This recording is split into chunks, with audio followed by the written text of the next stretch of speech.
दोस्तों इससे पहले एक वीडियो में आपको दे चुका हूँ, नोटिफिकेशन नहीं मिला हो या फिर आपसे मिस हो गया हो तो इसको जरूर से चेक कर लीजिएगा। सो निफ्टी विक्स दोस्तों आज 5% गिरा है। अब ये 5% गिरने का मतलब क्या है उसको चेक करते हैं। उससे पहले हम ये देखते हैं कि निफ्टी विक्स क्या होता है। विक्स का मतलब होता है वॉलेटिलिटी इंडेक्स। अगर ये ऊपर जाता है इट मीन्स बाजार में वॉलेटिलिटी बढ़ने के चांसेस हैं। अगर ये नीचे आता है तो बाजार में वॉलेटिलिटी कम होने के चांसेस है। जो भी हम देख पा रहे हैं कुछ दिनों से मार्केट काफ़ी ठंडा है, कोई तेजी मंदी हम नहीं देख पा रहे। सो वो एक हम बोल सकते हैं उसका इंडिकेशन है विक्स। और आगे चल के मार्केट के अंदर और भी कम वॉलेटिलिटी होगी, ऐसा आज निफ्टी इंडिया विक्स इंडेक्स ने बता दिया है। अब देखिए वॉलेटिलिटी का मतलब हमेशा ऐसा नहीं होता है कि नेगेटिव ही हो, कभी कभी पॉजिटिव भी होता है। लेकिन विक्स का जो इतिहास है दोस्तों वो ये कहता है कि जब जब विक्स ऊपर गया है उस समय मार्केट के अंदर फियर था, मार्केट के अंदर डर था। कुछ ऐसी घटना थी जो मार्केट को आइडिया नहीं थी, जैसे वॉर हो गई या कोविड आ गया, ठीक है, ये सब सिचुएशन आप देख सकते हैं। लेकिन जैसे वो सिचुएशन ठीक होती है, जैसे वो खतरा टल जाता है, तो विक्स अपनी नॉर्मल रेंज में आना शुरू हो जाता है जो कि 10 के आसपास है। सो भी आप देख सकते हैं कि विक्स तकरीबन तकरीबन 30 से गिर के 10 पर आ चुका है। इसका मतलब यही है कि बाजार के अंदर जो डर था ईरान वर्सेस यूएस का, तकरीबन तकरीबन कम हो चुका है या ख़त्म ही हो चुका है। सो ये इंडिकेशन है। अब विक्स का मतलब ये नहीं है कि मार्केट अब बढ़ेगा, लेकिन ये हम मान सकते हैं कि मार्केट में जितना डर था, जितना बुरा था, जो भी कुछ नेगेटिविटी थी, ख़राब नंबर्स आने की, क्रूड का इम्पैक्ट होने की, ऑलमोस्ट वो प्राइस इन हो चुकी है। यानी बाजार का बॉटम काफ़ी हद तक बन चुका है। जो भी विक्स आप देख रहे हो यहाँ पे, जब भी विक्स ऊपर जाने के बाद में अपने बॉटम पे पहुंचा है, उसके बाद में मार्केट का बॉटम बना है। तो ये काफ़ी पॉजिटिव इंडिकेशन मार्केट के लिए है। साथ में एक और डेटा मैं आपको दूंगा, पिछले मंथ का डेटा मैंने आपको दिया था, जिसमें फाइनली पिछले मंथ में हमने देखा इतनी बिकवाली के बाद में जनवरी से यानी फरवरी से मान सकते हैं, जैसे ही वॉर होती है, ये डेटा आपके सामने है, उसके बाद से एफआईज ने बेचना शुरू किया। लेकिन पिछले महीने यानी जून के अंदर यहाँ पे एफआईज ने नेट बाइंग की है। अगस्त का भी डेटा आउट हो चुका है। अगस्त का डेटा आपको ये बताएगा कि अभी जुलाई के कंपैरिजन में ज़्यादा बाइंग हुई है। और इससे पहले जो बाइंग थी, यानी इससे ज़्यादा की जो बाइंग थी सितंबर 2024 में देखने को मिली थी। उससे पहले भी एफआईज ने बाइंग की थी। यहाँ पे बाइंग है, ये भी बाय है, ये भी बाय है, ये भी बाय है। लेकिन अभी तक की अच्छी बाइंग आज हमको देखने को मिली है अगस्त के डेटा में।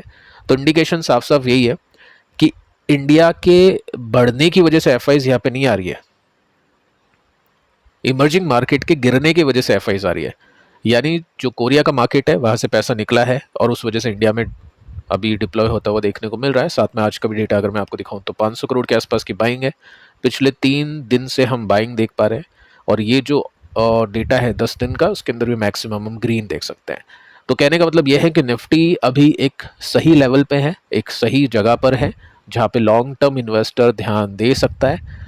लेकिन चलेगा कब वो किसी को नहीं पता है। लेकिन यहाँ से बड़ी गिरावट के चांसेस काफ़ी कम हो चुके हैं। अगर कुछ आउट ऑफ सिलेबस न्यूज़ आती है, कुछ अलग ही हो जाता है, तब जाके मार्केट गिरेगा।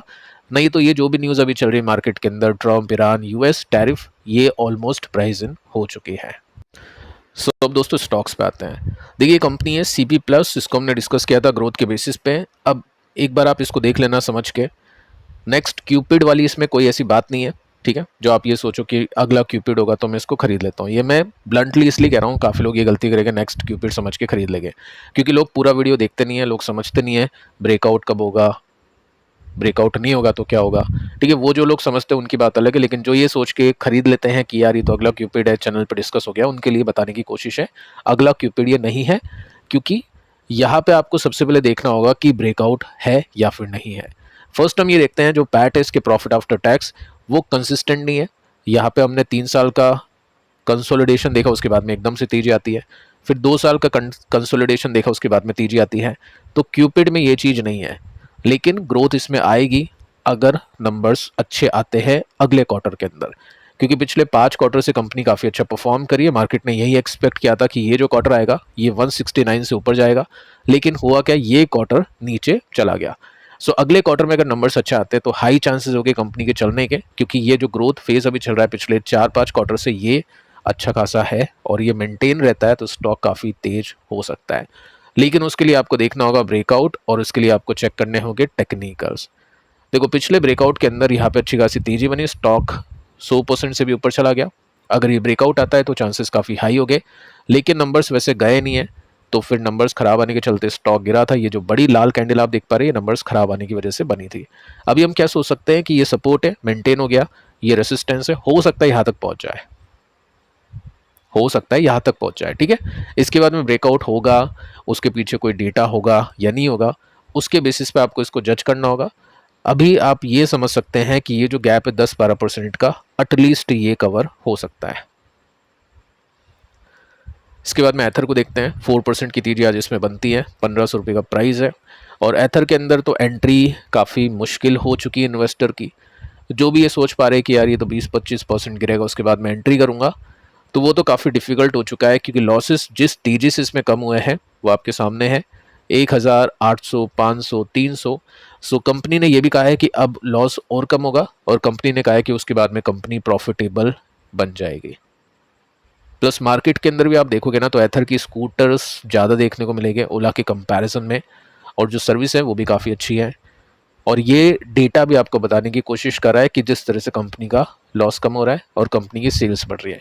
ओला की सेल्स आप देखोगे तो गिर रही है, लेकिन एथर की सेल्स एंड जो लॉस है उसके अंदर काफ़ी अच्छा इंप्रूवमेंट देखने को मिल जाता है। सो यहाँ पे आप देखो क्यू बेसिस पे कितनी कमी आती है, 180 के बाद में सीधा 51 हो गया। अब ये प्रॉफिट आ गया अगर अगले क्वार्टर में, तो फिर तो काफ़ी बड़ी तेजी मानेंगे हम। और बाकी देखो टेक्निकल सब क्या बताने की कोशिश कर रहे हैं। फर्स्ट हमने इसको यहाँ पे आइडेंटिफाई किया था कि स्टॉक ऑल टाइम हाई पे चल रहा था, निफ्टी नीचे था। निफ्टी अभी भी वहीं पे है, लेकिन स्टॉक वहाँ से 90% ऊपर है। फिर हमने नंबर्स देखे, हमने ब्रेकआउट देखा, उसके बाद में फिर तेजी बनती है। अभी हमने ये यहाँ पे बात की थी कि ऑल टाइम हाई पे है, बीच बीच में करेक्शंस आते हैं, जैसे आप ये करेक्शंस देख सकते हैं, तो वैसे करेक्शंस आ जाते हैं। फाइनली दोस्तों वैसा करेक्शन आ चुका है। अगर मैं डे चार्ट को थोड़ा सा आपको डिटेल में बताऊं, तो इसमें आप देख सकते हैं कि पहले यहाँ पे करेक्शन आया था, उसके बाद में जैसे ही स्विंग आता है स्टॉक 25% ऊपर चल जाता है, उसके बाद में वापस से वो स्विंग आता है, ब्रेकआउट आता है, स्टॉक फिर से 25% ऊपर चल जाता है। अगेन आप देख सकते हैं कि यहाँ पे अगर एक ब्रेकआउट होता है तो फिर चांसेस काफ़ी हाई हो गए। हाई क्यों हो गए? क्योंकि कंपनी में फंडामेंटली कोई दिक्कत नहीं है, कंपनी के नंबर्स अच्छे आए हैं, अच्छे आने के चांसेस काफ़ी हाई है, तो उसकी बेसिस में जो तेजी है वो मेंटेन रहती है मैक्सिमम टाइम, बाकी गारंटी कुछ नहीं होती है, चांसेस काफ़ी हाई ऐसे में हो जाते हैं। इसके बाद में दोस्तों नेक्स्ट कंपनी है कोटक महिंद्रा बैंक। 4% की तेजी इसमें बनती है आज। और रीज़न क्या है इसके पीछे का? कुछ अच्छी न्यूज़ है क्या, कुछ अच्छे नंबर्स आने की संभावना है क्या? ऐसा कुछ नहीं है, यहाँ पे जस्ट एक लॉन्ग बिल्डअप देखने को मिला है, यानी ट्रेडर प्ले कर रहे हैं ऊपर जाने के लिए कोटक महिंद्रा बैंक के ऊपर, SBI लाइफ के ऊपर और एक्सिस बैंक के ऊपर।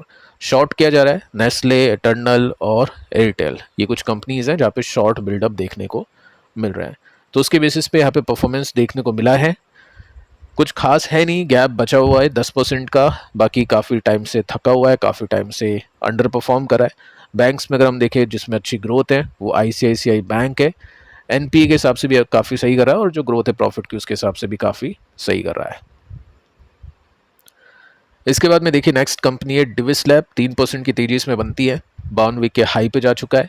क्वार्टर वन इसके काफ़ी कमाल के थे, क्वार्टर वन के बाद में स्टॉक 4% ऊपर गया था। गाइडेंस भी इसकी काफ़ी अच्छी थी कि अगले क्वार्टर्स में काफ़ी अच्छे नंबर्स आएंगे, मार्जिन के अंदर काफ़ी अच्छी तेजी देखने को मिलेगी। सो यहाँ पे हमने काफ़ी पहले 2024 के अंदर एक स्विंग का ब्रेकआउट आइडेंटिफाई किया था, उसके बाद में स्टॉक 74% चलता है, फिर यहाँ पे एक ब्रेकआउट हो जाता है, अभी 30% ऊपर आ चुका है। तो अभी तो करेक्शन का वेट ही करेगा इन्वेस्टर, लेकिन जो भी ब्रेकआउट के हिसाब से प्ले करते हैं उनके लिए अभी काफ़ी अच्छे प्रॉफिट्स अवेलेबल हैं। बाकी अगर आपको एक और कंपनी स्टडी करनी है फार्मा के अंदर डिविस के अलावा, एबॉट लैब है ही, लेकिन उसके अलावा भी एक और कंपनी स्टडी करनी है तो आप इसको चेक कर सकते हैं। कंपनी का नाम यहाँ पे मेंशन कर रखा है, टोरेंट फार्मा, तो इसको भी चेक कर सकते हैं। इसमें माइनर से करेक्शंस आते हैं डे चार्ट के ऊपर, स्टडी करिए इसके प्रॉफिट के ऊपर, कंपनी क्या काम करती है, कंपनी के टेक्निकल्स को देखिए। तो फिलहाल दोस्तों इस वीडियो में इतना ही, पिछले वीडियो को आप चेक कर लेना। मिलता है नेक्स्ट वीडियो में, तब तक के लिए बाय बाय।